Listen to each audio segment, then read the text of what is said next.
Hola a todos los presentes. Bueno, gracias por venir. Para los que no me conocen, mi nombre es Ricardo y yo les voy a hablar de mi proyecto de título, que consiste en el estudio del tránsito de un exoplaneta y que forma parte de una iniciativa de investigación más grande que se llama Proyecto MOTE. ¿Qué es lo que es Proyecto MOTE? Bueno, por sus siglas significa Monitoring of Transiting Exoplanets.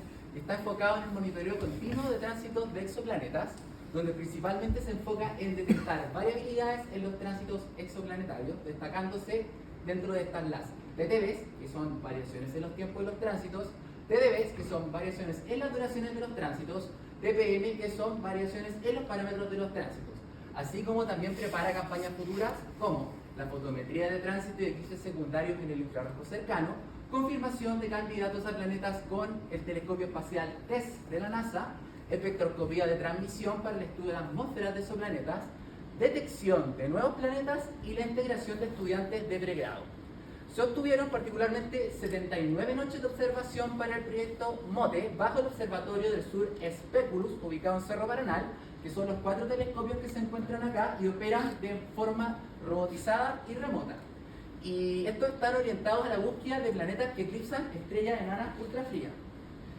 Aspectos para el criterio de la selección de los tránsitos son, primero, las limitaciones técnicas del observatorio Speculus, donde las magnitudes B y J deben encontrar un rango de brillo que sea moderado a tenue. La altitud mínima de la línea de base tiene que ser de 23 grados por características impuestas por la montura del telescopio que las limita, y el centro del tránsito tiene que ser de 30 grados para poder recuperar una línea de base sustancial que debe ser aproximadamente de 45 minutos. La profundidad mínima del tránsito tiene que ser de 0,1% para asegurar la recuperación del tránsito, y la separación mínima entre la Luna y el tránsito tiene que ser de 25 grados para evitar saturación por el brillo lunar. Sobre la observabilidad, esta está limitada por el tiempo de integración mínimo permitido por el observatorio Speculus, que es de 10 segundos, y eso tiene que ver con que estos telescopios están enfocados en observar estrellas tenues. Por lo tanto, las estrellas brillantes requieren tiempos de integraciones menores y a su vez saturan los detectores y también pueden dañar la sensibilidad de los detectores. Otro aspecto importante del interés científico, donde razones válidas para la selección de un target son que el planeta no esté bien caracterizado, que haya variabilidad en los datos existentes anteriores, que también haya solicitud de publicaciones de continuar o corroborar estudios. Asimismo, acumulación de observaciones de un mismo objeto es una buena razón, debido a que en Speculus las curvas de luz frecuentemente no alcanzan una calidad óptima, debido a que son telescopios de dimensiones reducidas. Entonces, varias observaciones de un mismo target podrían lograr sacar mejores conclusiones respecto al análisis del mismo. Finalmente, el proceso de selección de objetos concluye con una reunión de equipo en donde se toman decisiones conjuntas sobre los targets a observar, y una vez que se ha escogido el target, esta propuesta se manda al observatorio con un mes de anticipación. Allá arriba se muestra un gráfico que muestra la rueda de filtros disponible para los telescopios de Speculus, y aquí abajo se muestra una noche típica del proyecto MOTE, en donde se presentan varios tránsitos que están solapados y se tuvo que tomar una decisión conjunta sobre cuál escoger bajo los criterios antes expuestos. El exoplaneta TOI 2445b. Este ha sido descubierto en el año 2022 y validado en el año 2023 como planeta. Está a una distancia de 158 años luz de la Tierra, orbita una estrella enana roja M4b, su distancia a la estrella es de 0,064 unidades astronómicas, el periodo orbital es de aproximadamente 0,4 días terrestres, lo que lo sitúa en uno de los exoplanetas con periodo más corto conocido hasta la fecha. El radio planetario es de 1,33 grados terrestres y la temperatura de equilibrio es de 1330 Kelvin, lo que sugiere condiciones bastante adversas, probablemente impidiendo la retención de una atmósfera si es que en algún momento el planeta tuvo una. También hay una masa con un límite físico superior a 3 sigma en 18 masas terrestres, lo que sugiere que es el núcleo rocoso remanente de un planeta de dimensiones mayores que perdió sus capas debido a la actividad estelar. Razones de la elección del exoplaneta TOI por el equipo MOTE. Primero, el tiempo de integración es de 13 segundos, situándose por sobre los 10 segundos de límite en el filtro I+Z, lo que facilita una señal ruido favorable. Es un objeto recién descubierto y poco estudiado. Su estudio previo, que es Morelo y coautores del año 2023, sugiere profundizar en el entendimiento del sistema. Su corto periodo orbital ha permitido acumular múltiples observaciones del mismo. de lo cual se recuperaron 6 tránsitos completos de 29 minutos y 30 segundos junto con sus respectivas líneas de base. La calibración que se hizo es la de toda la vida mediante corrección de las imágenes de ciencia, mediante bias, dart y flats, y la medición de la luz emitida se hizo mediante fotometría diferencial y de apertura, ambas en un único proceso que las integra. También se usó más de una estrella de referencia en la construcción del flujo relativo. El gráfico que se muestra acá da cuenta de una parte del proceso de la fotometría de apertura, donde se muestran las aperturas que van encerrando la estrella, y el gráfico que se encuentra acá da cuenta del proceso de la fotometría diferencial, en donde se hace selección de las estrellas de referencia. Aquí abajo se muestra una tabla en donde se muestran las fechas correspondientes a las observaciones que fueron exitosas, los telescopios del observatorio que la observaron, la órbita inicio, órbita final de la observación entera, y el tiempo de integración empleado para cada observación. Análisis de los datos observacionales. Se hizo una verificación rehaciendo los cálculos del tiempo central del tránsito mediante la ley de propagación de errores. Se tomaron los parámetros existentes empleados en el estudio por Morelo y coautores del 2023. Particularmente aquí se muestra el periodo orbital en días y el tiempo cero, que es el centro donde debiera ocurrir el tránsito, expresado en la parte decimal del tiempo en días julianos ajustado a la misión de TESS. Particularmente para la noche del 29 de julio del 2023, se observó que la mayor disminución del flujo de la curva de luz no coincide con el tiempo central predicho por la efeméride. Este tiempo predicho se graficó en estas líneas verticales que se encuentran aquí, y particularmente la mayor disminución de la curva de luz que da cuenta de un posible tránsito ocurre en esta zona, que no es acá. Entonces, este hallazgo sugiere que, primero de todo, la efeméride puede ser imprecisa y necesita un nuevo ajuste, o la presencia de una posible TTB que podría dar cuenta de algún cuerpo que esté orbitando en el sistema que aún no ha sido descubierto. Ambas hipótesis son las que dieron inicio a esta investigación.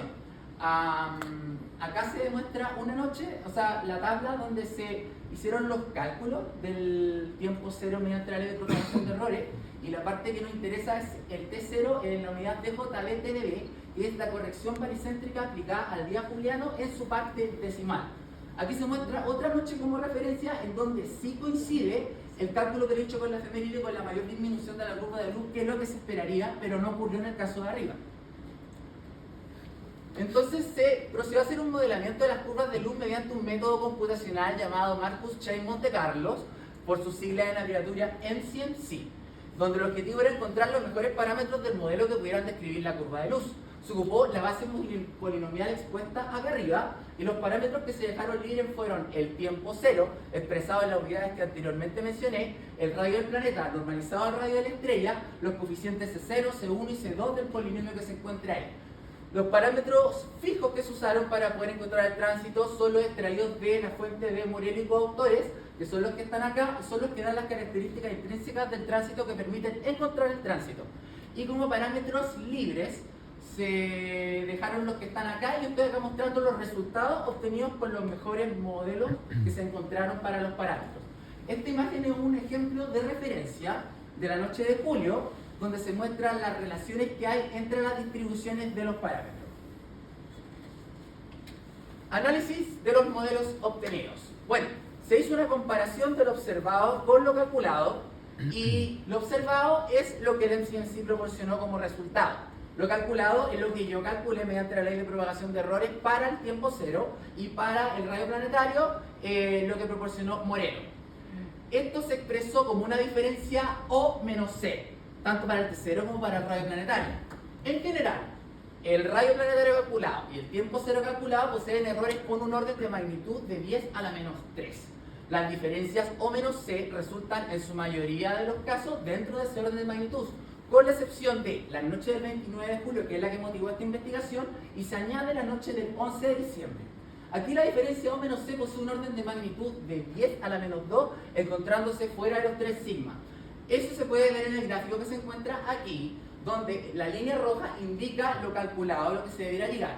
La línea azul y la línea verde representan un sigma por arriba y por debajo, y los puntos azules con las barras de mediciones corresponden a cada noche que se observó. Todos los puntos se encuentran dentro de los 3 sigmas, con excepción de la primera medición, o sea, de la segunda medición, y de la sexta, que son correspondientes a estas noches. ¿Eso qué quiere decir? Que los valores calculados para estas mediciones se encuentran fuera de la distribución de valores proporcionadas por el MCMC. porque la distribución se encuentra en un orden de magnitud superior a lo esperado. Por lo tanto, la diferencia resultante es estadísticamente significativa. Entonces acá se muestran los modelos entregados por el MCNC. Los gráficos que están acá muestran la evaluación de la calidad del modelo. Y la curva de acá, esta negra, corresponde a los residuos del modelo. Y acá se muestra el mejor modelo encontrado, o sea, el modelo más probable encontrado. Podemos observar que, como el tránsito calculado caía en esta zona, el modelo más probable encontrado también encontró el tránsito donde nosotros teníamos nuestra hipótesis que podía caer. Asimismo, para la noche que se sumó, el modelo más probable encontrado encontró el tránsito en esta zona y el tránsito calculado debería caer acá. En ambos casos la estadística significativa se presenta. Entonces, para poder corroborar si este efecto físico es cierto o no, primero tenemos que someter a pruebas los datos que tenemos. Con esto se hizo un análisis de los flujos individuales, con lo cual se pretende evaluar si las variaciones corresponden a la estrella objetivo, estrellas de referencia, efectos de la atmósfera. Se puede observar también, como a priori, un patrón de dispersión común, lo que da cuenta de un efecto sistemático en los flujos individuales. Aquí puntualmente tengo el flujo 0, flux 0 es la estrella target, flux 1 es la estrella de referencia, que es un ejemplo porque casi todas las referencias se comportaron como similar. Aquí las líneas están como en color púrpura y magenta con un centro negro, da cuenta del intervalo del tiempo observado para el tránsito, tiempo cero observado, y las líneas que son anaranjadas con rojo y con café, el tránsito calculado, donde debió caer cada tránsito en particular. Entonces, para la noche de julio, la zona del T0 observado se ve relativamente estable. Esto significa que por eso el radio planetario se encontró en valores cercanos a lo que predice el paper de Morello. La zona del T0 calculado es la zona con más variabilidad, que es la zona que se encuentra allá, y por eso probablemente el MCNC no logró encontrar el tránsito allí. Para la noche de diciembre, al comparar el flujo de la estrella objetivo con las de referencia, se observan dos efectos. El primer efecto es que el vapor de agua precipitable, por sus siglas PWD, afecta principalmente a la estrella objetivo. El tipo espectral de esta estrella se observa en la banda I más Z, y en esta zona es donde el impacto de las bandas de absorción de H2O es mucho mayor. Acá la componente del espectro visible es proporcionalmente menor y las estrellas de referencia son del tipo espectral KOG, que corresponden más a ser visible, donde las bandas de absorción atmosférica son muchísimo menores. Por eso que la estrella objetivo está más afectada que las estrellas de referencia. Un segundo efecto es debido a la transmisión atmosférica, en donde en la zona del tiempo cero calculado se observa un enorme salto de variabilidad, que es el salto que se encuentra acá, y introduce una dispersión que es comparable a la señal que se desea detectar. Como conclusión en general para ambas noches, la dispersión de los datos es mayor que la señal que se desea encontrar. Este es más grande que el error presente en las barras y se puede ver en los ejemplos que puse allá arriba un poquito más, que corresponde a otra noche que extraje, donde el estrella objetivo tiene sus datos un poquito más separados con respecto al eje Y y sus valores del flujo, que las estrellas de referencia que los tiene más juntos. Y en general esto da cuenta de que hay dispersión asociada al tipo espectral que afecta más a la estrella objetivo. Porque la estrella objetivo es la más brillante del campo de observación, por lo tanto es la que tiene más señal. Y sus datos deberían presentar menos dispersión que la estrella de referencia, y no es lo que está ocurriendo. Por lo tanto, el tránsito encontrado por el MCNC en ambas noches, bajo este análisis, es poco confiable. Luego se procedió a hacer un análisis del SIN y del vapor de agua. Desde una base de datos de Paranal se extrajo la información de ambos. Acá los tiempos de integración lamentablemente no alcanzan la presión requerida, siendo para el SIN 1 minuto y 20 segundos por el instrumento de medición DIM y 11 minutos para el vapor de agua por el instrumento de medición LAT-PRO. Para la noche de julio, la curva del Fulbright Maximum se encuentra estable, que es la curva verde que se encuentra aquí, en este gráfico de análisis de las posiciones. Y bueno, esto indica que las alas de la Point Split Function se mantienen más estables que su cima a lo largo de toda la noche de la observación. Y esta estabilidad lamentablemente no se correlaciona con la curva del SIN, que es la que se encuentra en color púrpura aquí, pero aquí sí se observa un salto de variabilidad bastante grande, no expresado acá. Para la curva del vapor de agua, que es la naranja que se encuentra acá, no se correlaciona con el flujo relativo, que es la que está acá arriba, y esto es debido a las diferencias existentes en los tiempos de exposición, ya que el flujo relativo es el del planeta, exoplaneta TOE, que es 13 segundos, y Lat Pro son 11 minutos. Entonces es mucha la diferencia. Como conclusión, no se observan correlación entre las curvas. Esta noche sugiere una baja confiabilidad por la imposibilidad de poder analizarla. Para la noche de diciembre, la curva del SIM muestra una correlación positiva en la franja del tiempo cero observado con el flujo relativo. La curva del SIM de la púrpura acá experimenta una bajada en este tiempo y se puede observar que en el flujo relativo también la misma disminución ocurre a la parte con esta. Entonces, y esto indica que el Fulbright máximo se encontraba en su mínimo en ese momento. En la zona del tiempo cero calculado, el SIM experimenta una subida de alta variabilidad y esta es una de las razones por la que el LCNC pudo no haber encontrado ya el tránsito y se pudo haber enmascarado. Entonces, acá está la subida de la curva del SIM y coinciden con la primera parte del intervalo del tránsito calculado. Para la curva del vapor de agua no se observa correlación entre el vapor de agua y los flujos individuales. Razón, bueno, nuevamente la variabilidad debió ser de corto plazo. Se tiene que haber promediado con otras variabilidades temporales menores contenidas dentro de los 11 minutos del astro y como consecuencia esto entrega una curva con variaciones más pequeñas que la esperada en las zonas de gran dispersión que se muestran. Conclusión. El SIM explica en parte la mala calidad de la curva a pesar de que fotométricamente debió ser mejor según la curva de altitud a la que se observó el tránsito, que es la que acá puse aquí específicamente, para esta noche cuando el tránsito se observó más alto de las 6 recuperadas en el cielo. Y teóricamente esto debió traducirse en un RMS mejor del proporcionado por el MCMC que fue de 0,09%. Bueno, la razón es que hay efectos atmosféricos a causa del vapor de agua que no están siendo considerados y esto también sugiere una baja confiabilidad para esta curva de luz. Entonces ya como último intento se procedió a extraer datos del telescopio espacial TESS de la NASA para encontrar información sobre los parámetros que nos pudiera revelar información adicional. Se analizaron datos de series temporales del brillo del planeta para el sector 04 en el 2018 y sector 31 en el 2020, ambos son periodos de un mes de observación continua. Y para la fotometría se usaron máscaras que cumplen la función de apertura para encerrar píxeles. Se normalizó, aplanó y eliminaron los outliers de la curva como se muestra acá, primero la curva se entregaba de esta manera en bruto y luego de ese proceso se veía de esta forma. Y bueno, no se nota prácticamente nada y eso es debido a la baja cadencia de las observaciones de TESS que es de 120 segundos y el tránsito de todos los 4,5B es aproximadamente 30 minutos, por lo tanto por tránsito se recuperan 15 puntos. Es muy poca cantidad de datos para poder sacar un análisis concluyente. Entonces la técnica que se tuvo que recurrir fue al face folding o plegado de fases, que consiste en la superposición de múltiples ciclos de datos periódicos sobre un mismo intervalo de tiempo. Los datos se alinean según su fase y esto resalta características repetitivas y reduce el ruido. Del sector 4 se extrajeron 48 tránsitos, del sector 31 se extrajeron 51 tránsitos y para realzar la señal se le aplicó un binning.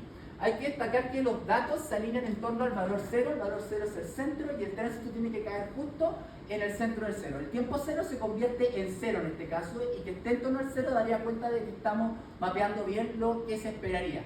La curva del sector 4 no se nota tanto el tránsito, pero aquí sí se nota un poco más, a pesar de que es pequeño porque es poco profundo.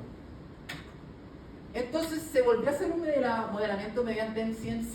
Se volvieron a ocupar los mismos parámetros traídos de Morelo, solo que aquí como parámetro libre se sumó el semieje mayor normalizado al radio de la estrella que se denota como A. Y de los coeficientes del polinomio solamente se fijó el coeficiente C0 para este caso. Acá se muestran las curvas que evalúan los modelos y con sus respectivos residuos. Y bueno, sobre la interpretación de los modelos obtenidos por el MCMC. El parámetro del radio planetario se acercó al valor esperado dentro de un sigma, pero eso por sí solo no revela tanto. Para el parámetro T0 se encuentran muy cercanos los valores en torno al 0 y interpretaciones de estos es que, primero, el tiempo se comporta como fase. Si estuviera desplazado, se podría dar cuenta de un problema relacionado con la efeméride. En tal caso, todos los datos se visualizarían desplazados con respecto al 0 y no es lo que está pasando. Segundo, se consiguió el face folding, probablemente el periodo es fijo. Variaciones en el periodo podrían indicar la presencia de una TTB, pero la consecuencia había sido la imposibilidad de haber logrado el face folding y no es lo que pasó, se consiguió. Para el parámetro A, las distribuciones fueron en el borde de los 3 sigmas para el sector 4 y en el sector 31 fuera de los 3 sigmas, lo que indica que de nuevo es estadísticamente significativo. Posibles interpretaciones: presencia de un layer o río extremo, una convergencia no adecuada del MCMC, el modelo no captura posibles características o fenómenos físicos, lo que podría ser, por ejemplo, forma de la órbita excéntrica, actividad estelar no contemplada o presencia de otros cuerpos que perturban la órbita del planeta que aún no han sido descubiertos. Como conclusión para los datos de test, si se determinan bien los parámetros por someter la curva de luz a una limpieza más minuciosa y aún así persisten desviaciones en sus valores, se podría confirmar con mayor confianza la hipótesis de las desviaciones presentes. Finalmente, como última conclusión de todo el trabajo, es que lamentablemente la mala calidad de los datos impide afirmar la hipótesis que motivaron el presente trabajo. Se debe someter a más pruebas de depuración los datos expuestos y trabajados en este informe y se requieren recolectar más observaciones del exoplaneta Toido 445b. También, como conclusión importante obtenida del proceso de trabajo, que se sugiere establecer una cuota mínima para la profundidad del tránsito, y la razón es que la dispersión es comparable a la señal que se desea detectar en la mayoría de los casos. Un ejemplo es el mejor RMS proporcionado por el MCMC, que justamente fueron los 0,09% de la noche de diciembre, que equivale a un sigma. Entonces, 3 sigmas de eso corresponden a 0,27%, y la profundidad del tránsito, que es la señal que queremos detectar, es 0,18% aproximadamente. Por lo tanto, la dispersión es mayor que la señal, porque la señal queda contenida dentro de los 3 sigma, y entonces podría ser cualquier cosa, podría ser un efecto de la atmósfera, podría ser dispersión en los datos, etc. Entonces, ¿qué es lo que se propone? Se propone que no es posible detectar profundidades menores a 0,3% con confiabilidad para este tipo de tránsitos que se observen en el filtro Z e I+Z para planetas que tengan tránsitos poco profundos, tránsitos pequeños. Y como trabajo y proyección futura, el equipo del proyecto MOTE pretende realizar un proyecto para mitigar los efectos del vapor de agua. Se van a usar modelos de distintos tipos espectrales de estrellas como estrellas de referencia. Se va a intentar calcular el vapor de agua o el tau, que es la profundidad óptica para cada estrella, y se va a aplicar ese tau a la estrella objetivo para corregir la dispersión presente en sus datos. Esto va a ser como una forma indirecta de hacer fotometría diferencial, pero a través de modelos de estrellas, y con esto se espera conseguir que las curvas sean más limpias. Esto va a permitir finalmente validar o descartar la hipótesis que motivaron el presente trabajo, y va a ser de gran utilidad para cualquier estrella que se observe en las bandas Z e I+Z que tenga tránsito poco profundo. Y gracias por escuchar.